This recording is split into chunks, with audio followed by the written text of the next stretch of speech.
मेरा सलाम अदा अर्ज़ है। अस्सलामु अलैकुम वरहमतुल्लाहि वबरकातुहू। आइए दोस्तों, मैं सीधे नाज़िमे मुशायरा जनाब असलम परवाना साहब उनसे इजाज़त लेते हुए मैं एक कथा पेश करती हूँ, समाप्त करूँ। अगर अच्छा लगे तो दुआओं से नवाजिएगा। हमारे हालात की,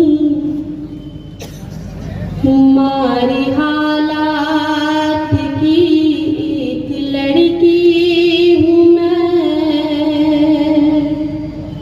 हमारी हालात की एक लड़की हूँ मैं,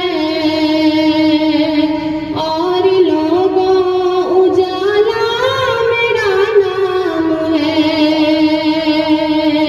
हमारी हालात की एक लड़की हूँ मैं, और लोगों उजाला मेरा नाम है।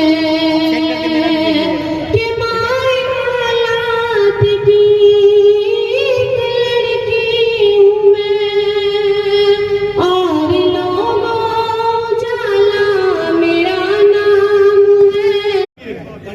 कि देते हैं जब जवाब तो दो टूक देते हैं, आ जाए जो अपनी पे भी गुल फूक देते हैं।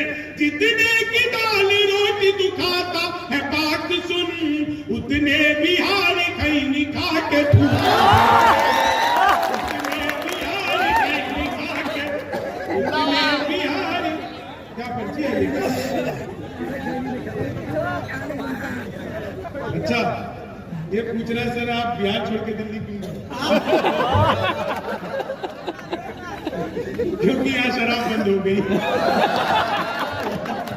जब से मैं दिल्ली गया, दिल्ली वाले मुझे एक करके बंद हो रहे हैं। लेकिन सर मैं बताऊं, किसी ये भाई देखो, इस चक्कर में मत रहना। बिहार में भगवान और शराब एक जैसे है, उपलब्ध हर जगह है, बस दिखते नहीं है। और जिसको भी मिल जाता है वो अपनी बस्ती में दूसरे को पता नहीं बताता। ये 4 लाइन सुनिएगा, आप लोगों को मजा आ जाएगा। बहुत अच्छा आप लोग सुन रहे हैं। हालांकि मैं आपको एक चीज बता दूं, मैं हास्य कवि हूं, लेकिन जो अच्छी और सच्ची शायरियां इस मंच पर हुई है, एक बार आप उसके लिए भी जोरदार तालियां बजाइए। ये बहुत बड़ी बात है दोस्तों। ये अंडा ठारी मेरे लिए आना बड़े सौभाग्य की बात है, और आप सब आज की रात में सुन रहे हैं, ये आपका भी परम सौभाग्य है। कई लोग मेरा वीडियो बना रहे हैं, तुम्हारी किस्मत पे मुझे